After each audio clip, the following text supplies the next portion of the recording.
Hello people, my name is Edward and I'm going to show you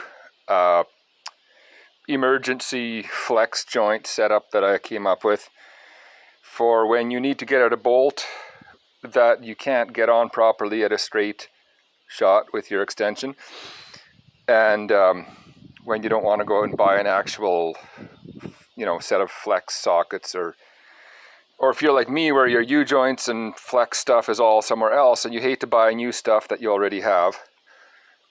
So I just did the thermostat. I just got it back together. Thermostats on this F350 Power Stroke, and if you know it, you know that there's one bolt in there that you can't get out without a flex joint at all. So simply what I did is it's a 8mm bolt that we're looking at. You simply take a bolt, like something bigger than what you're working with. This one is a 17mm, I believe, across the flats. So I got a 17mm and I'm turning, what did I say, 8mm, I think. So you'd probably want to go at least like twice as big. And you simply take the bolt and you cut it down to make it really stubby. I mean, this bolt would have been like, this long before, 2 inches long probably. Cut it off and you just cut a 1/4 inch square with your grinder.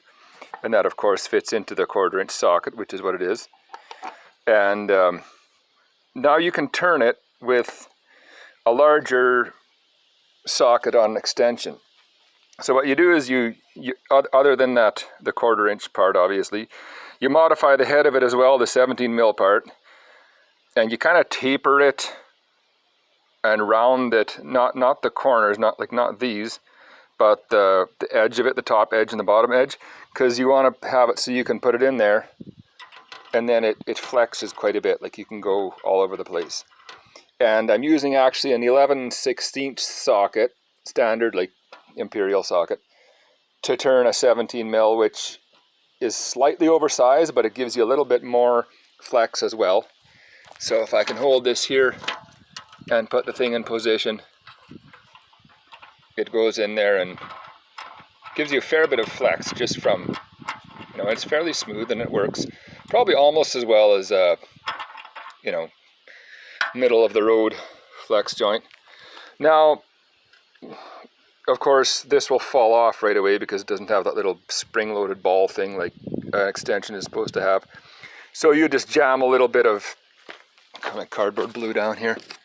This piece of cardboard, kind of wrap it around the square and then jam the socket over there and then it stays on, right? So that's what I did on this, whoops, upside down. That's what I did on this beast to finish this project. And then you see this little hook thingy here. This isn't rocket science, it's just a piece of wire. And there's a hook thingy on the end of it. So what I would do is I'd assemble my socket and awesome custom flex thingy, bolt thingy modified. And then I'd put it, I'd put it in there like that. It'll fall out now because it has no paper in it. But just take that assembly and then you can drop it in where it's supposed to go. And you can actually leave it in position, like that. Fiddle it back on there.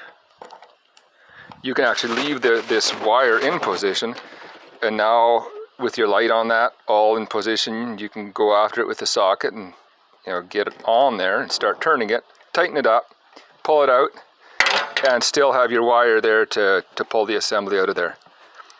So I don't know when I'll do this again. I'm not a Ford mechanic, but probably by the time I need to do a thermostat on one of these again, I will have lost this piece, but by then maybe I'll have my flex sockets here where I'm at, and or maybe I'll just have fun making another one. But anyway, there's a thing you can do to help you on your way.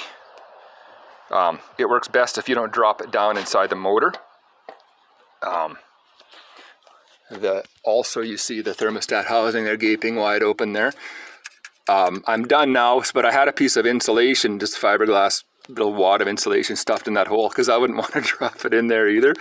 I have no magnets where I'm at either. All my magnets, all my good stuff is somewhere else, but